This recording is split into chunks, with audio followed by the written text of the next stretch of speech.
Thanks everybody for joining us for the final webinar of the Pollinator web series. My name is Jake Swafford. I'm a coordinating wildlife biologist with Quail Forever and also a member of the CFM Young Professionals Committee. So I hope everybody had a terrific pollinator week last week, got out to enjoy and maybe even create a little bit of pollinator habitat.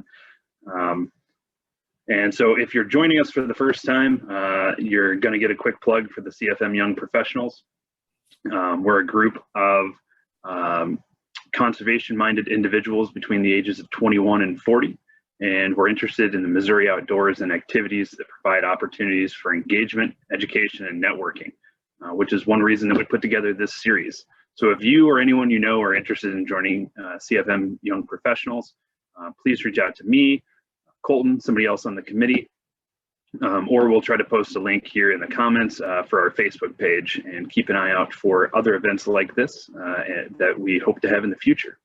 So with that, thank you very much again for joining us this week. To wrap up this series, we've got Elizabeth Egan, who is the communications coordinator for Missourians for Monarchs. And she's here to talk to us today about monarch biology, population status, habitat needs, and as always, what we can do to help them out and help support pollinators in Missouri. So I guess take it away, Elizabeth. Thank you so much, Jake. So you pretty much covered the first part of my slide. I will like to note that all links will be provided in the chat at the end, and my email will as well. So let's go ahead and get started. I'm going to turn my video off just so everything goes smoothly. Okay.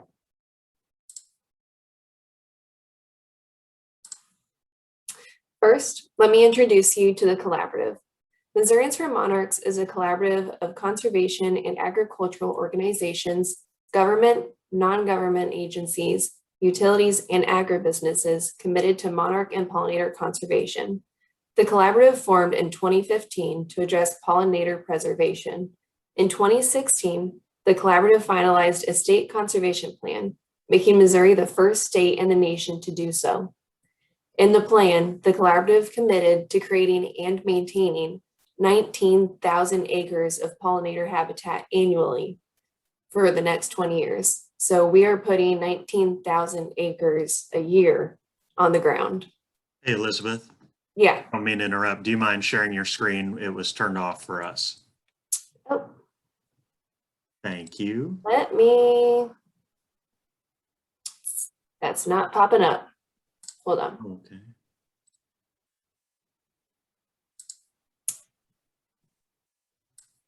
Let me, as I look like this. There we go. Got it.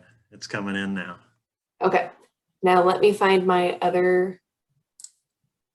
presentation page. There we go. Okay. So I guess I'll keep my video on. So here's all our collaborative members. Take a quick little look. All right. Now that you know a bit more about Missourians for Monarchs, let's meet the star of the show. So monarch butterflies are native to the Americas, but can be found on multiple continents. They have a 4-stage life cycle that relies on milkweed for 2 of those stages. Females lay their eggs on their host plant, milkweed. This is crucial for development because milkweed is the only plant that caterpillars will eat when it hatches. Once the eggs hatch, caterpillars solely rely on the host plant milkweed for food and shelter. Caterpillars are constantly eating and growing. They will reach 2,000 times larger than their original size before they form a chrysalis. When the monarch emerges from its chrysalis, it spends a few hours drying its wings and pumping fluids into them. This can look a little creepy, so this is just a forewarning. It then looks for its first food source. At this stage, monarchs are reliant on nectar-rich sources to fuel them for mating and/or migration.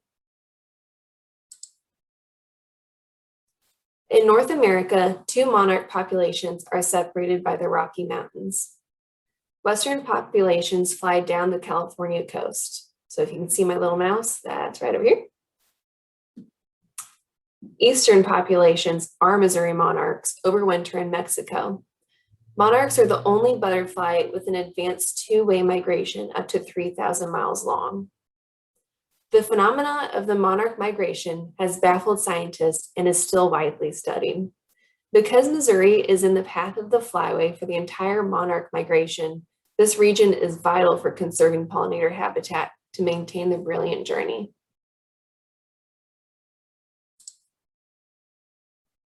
Beginning in March, monarchs will travel north from Mexico and into the southern United States. They will mate, then lay their eggs on milkweed. The eggs that hatch from the first generation will continue to travel north once they are butterflies. This cycle will continue all the way to southern Canada. In August, monarchs will start traveling south to overwintering sites in Mexico. By late October, early November, the last monarchs will be arriving in Mexico.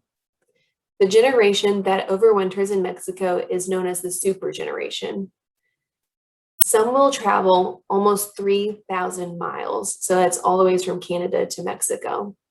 The super generation will also experience reproductive diapause to conserve energy.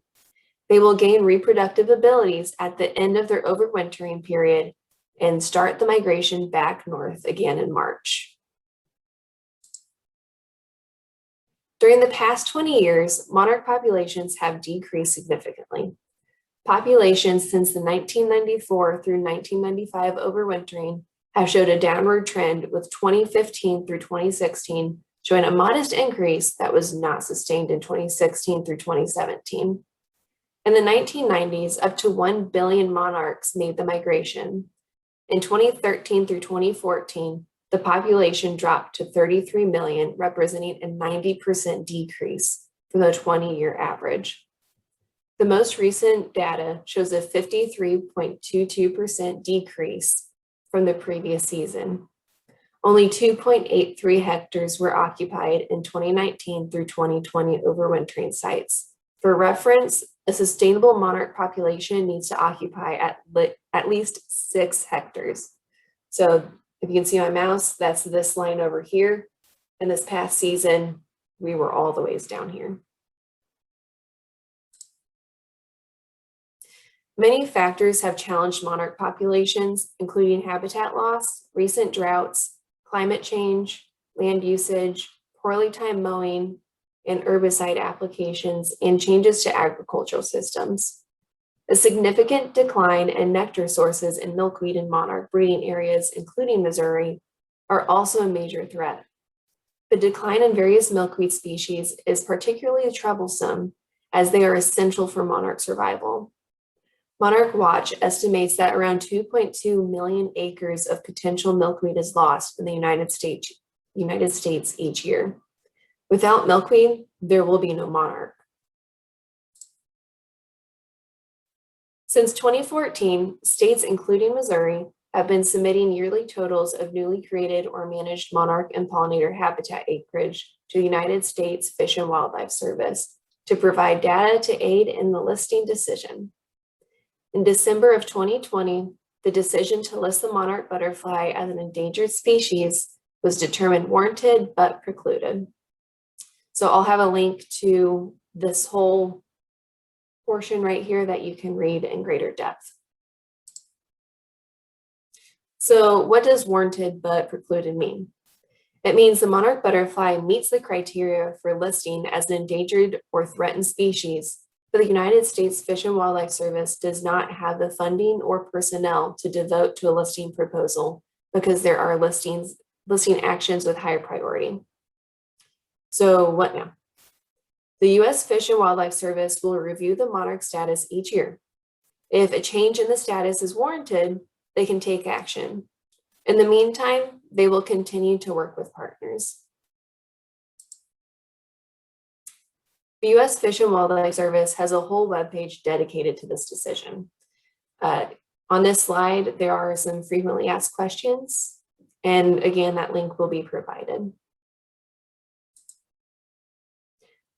So how can you help? You can plant native and plant diverse. Planting with natives can be easy. Start by integrating native plants into your existing flower beds. Convert space at the mailbox, on berms, or flood-prone areas to natives. Or you can go crazy, convert large parts of your yard. If your HOA still wants a monocultural front yard, pull what we call a mullet. So keep the front yard traditionally manicured, but let the backyard go crazy with natives. Pictured here is a front yard plan from Grow Native. Visit their website, link included, for even more designs. When planning your habitat, keep in mind what you want to look like throughout different seasons. Habitat should consist of different bloom times, shapes, colors, heights, and nectar sources. The more diverse your habitat, the more pollinators it will attract. So here's an example from the Xerces Society of native flowering plants that will keep your habitat blooming from spring to fall. And again, no need to remember the table, link will be provided. When planning your habitat, don't forget the native milkweed. Be sure to incorporate native milkweed species in your garden plans for monarch butterflies. It is important that these milkweeds are native as bloom time is crucial to their migration through Missouri. Pictured are some of our favorites. And milkweed is amazing because, as you can see, it comes in many colors. So here are some simple management practices you can implement to protect pollinators. You can reduce the use of pesticides and herbicides. When you do need to spray, use a nozzle that sprays only what you intend. You can change your mowing practices by selective mowing only when necessary and avoiding mowing during migration seasons. If you have a larger property, prescribed burn is a fantastic tool. Missouri's land is diverse, which means habitat requirements and management will be different throughout the state. Lucky for you, we have plenty of organizations willing to help. Here are just a few specific resources for creating habitat. The Grow Native Resource Guide provides contacts to native plant sales and local businesses that work with natives. Technical assistance is available through the Find an Expert tool on Missourians for Monarchs website. All you must do is type in your county and we will provide contact information to a biologist near you. Do you need ideas for now? Missourians for Monarchs also has best management practices available to download. There are many ways you can support pollinators in your area in addition to creating habitat. You can volunteer to collect data, become a master pollinator steward, raise awareness in your community through events, and share your sightings. However you would like to support pollinators, we are here to support you. At this time, I'd like to open up to any questions you might have. You can also email me with any questions or visit our website for resources.